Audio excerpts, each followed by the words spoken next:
I just have practical tips for myself and for all of you to how to get to spirituality. It's not going to happen overnight.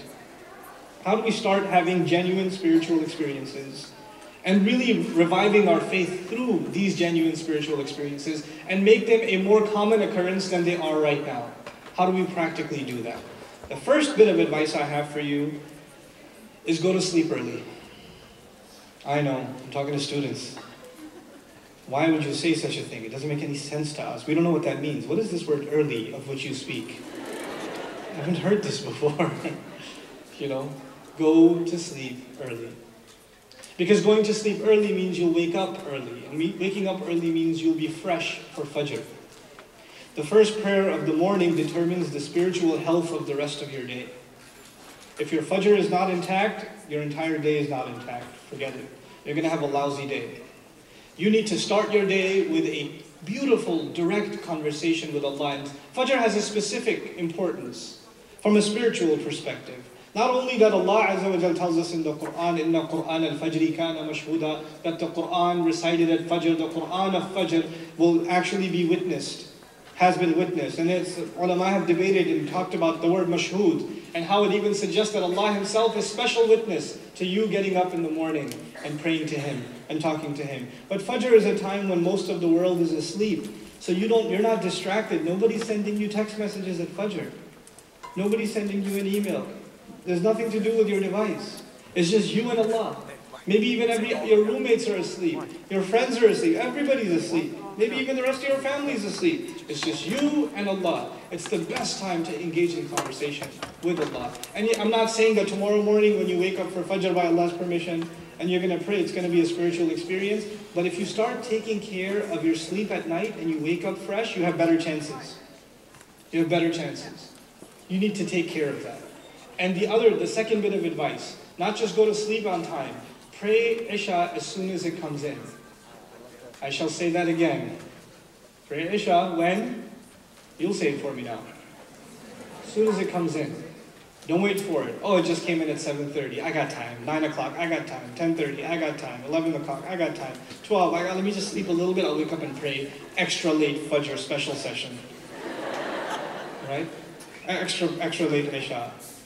Don't do that to Isha. Pray Isha at its time. And actually, if I know that there's going to be a session later on, not by me, but others on time management. I'm not going to give you a session on time management, but spiritually speaking, in the sense of spirituality, if you can really work on marking down your time for the evening prayer, the Isha prayer, and therefore fixing your Fajr prayer, then you are on the road to spiritual success. You are well on that road. Now, let's talk about Fajr a little bit. What you need to do as students, I'm not giving you heavy, lofty goals, like have Khusyu in every word you recite, have full concentration and cry in every word you recite. You're not going to get there anytime soon. It's okay. It's okay. Just pray Fajr on time, and what right now? Isha. Fajr on time. And for brothers, if you can pray in Jama'ah, it is so much better for you. It is so, and you will feel the experience and you'll feel the difference in your day if you can make it to the Masjid for Fajr. You will feel the difference. It'll affect the way you study. It's going to affect the way you carry out your day. You're going to have more, everything you do will have more blessings in it, and you will notice it. There's going to be a positivity to everything you do. It's textured by that Fajr prayer. Now, the thing you want to do little by little, your minds are fresh right now, and I know you don't think so, but you have a lot of free time. You have an insane amount of free time. And if you don't believe me, you will after you graduate and start working. And you will look back and say, man, I had a lot of free time. Now you waste a lot of that time, but I'm saying if you can dedicate some of that time to memorization. Memorization. Now specifically, there's two things I would like you to consider memorizing. One, I want you to start memorizing select surahs from the Quran. Just short ones, easy ones to memorize. You can pick ones from Juz Amma. It's okay. If you don't know any surahs, you don't have to tell anybody about that. Just start memorizing little by little by little on your own. Even if it takes you 6 months to do one page, it's okay. It's just between you and Allah. That's it. You love Him so much, you want to memorize some of what He has to say. That's all this is, right? Now, just as an added resource on my institution's website, on bayina.com, there are podcasts for every surah of Juz Amma. For the 30th section of the Quran, for every surah, every chapter in there, there's a detailed lecture study of it. Memorize it, then listen to the lecture. And if there are other teachers, other scholars, other videos out there that are describing those surahs, listen to that. Why? Because now what you've memorized, even if you don't know Arabic, if you've memorized it and you've heard a detailed explanation of it, you don't just have a parrot-like relationship with these words, you know something about the depth, the wisdom, and the guidance in these words. So you have a real relationship with these words, and that's my motivation for putting the podcast up is that, for Juz Amma particularly.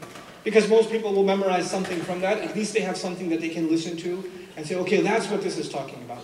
Now what happens is when you recite the surah, if you can't even concentrate, at least you try to remember what was said about the surah or something. It's more concentration than you had before. It's more than what you had before. At least now, when you're standing there and praying and you're looking down at that really creative musalla rug that you bought, you're not wondering about this one going, this turny thingy going that way and this one going 3, but this one's 4. Why is that? It's asymmetrical. And and while you're in sajda, you're trying to fix it. So at least you're not doing that. So I say 80% of your memorization efforts should go towards Quran. 80%. I'm just throwing a number out there, okay? And 20% of your memorization efforts, here goes, should go towards memorizing special prayers, special du'as. Small book, Fortress of the Muslim, costs $5. You can get it pretty much from any Islamic bookstore. Get a hold of it. There are probably PDFs online anyway of it. If you're that, the economy's tough for you, then that's fine. Just download the PDF. I think there's even apps out there for it now. Memorize the dua for entering the house and leaving the house, putting the clothes on and taking the clothes off, going into the bathroom and coming out of the bathroom. One dua a week. Not even everything in one shot, one dua a week, and add it into your day. Now when you get up, you know what dua, what to say to Allah when you wake up. Now when you're about to go to sleep, and what's beautiful about those du'as is the meanings are all there. It's translated for you, right? You don't need an in-depth analysis. They're very self-explanatory. And why are these du'as important? Because they are the Prophet's own spiritual practice, sallallahu alayhi wasallam.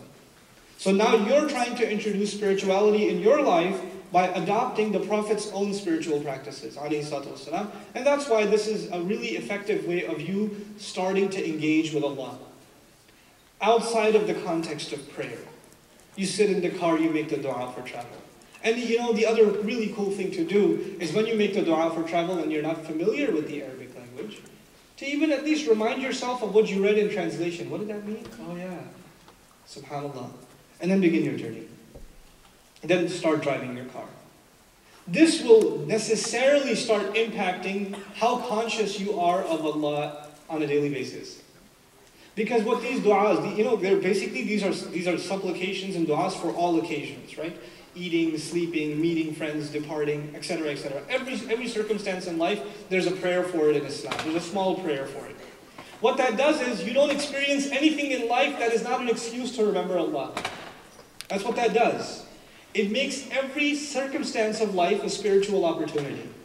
That's what it does. And that's the beauty of these du'as. So I said, first, work on your prayer by memorizing a little bit more of the Quran and understanding what you've memorized. And 2, little by little, one dua a week, one dua, not more than that. What was the name of the book I mentioned?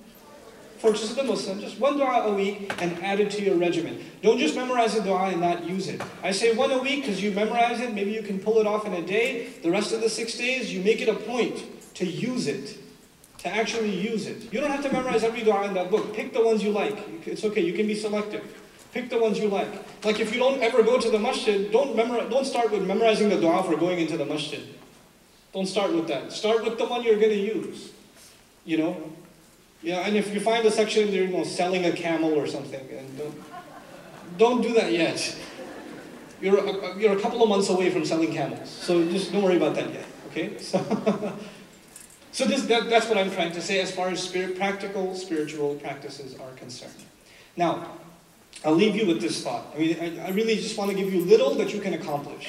And I tell you, أَوَّلُ الْغَيْثِ قَطَرْ ثُمَّ يَنْهَمِرُ, as they say in Arabic, the first of the rain is a drop and then it pours. These little things, they add up to a lot. Don't underestimate their value. Don't think, how am I going to become the spiritual warrior? Don't worry about it, you'll get there. You have to get your training with little, small steps, baby steps, and inshallah ta'ala you will get there.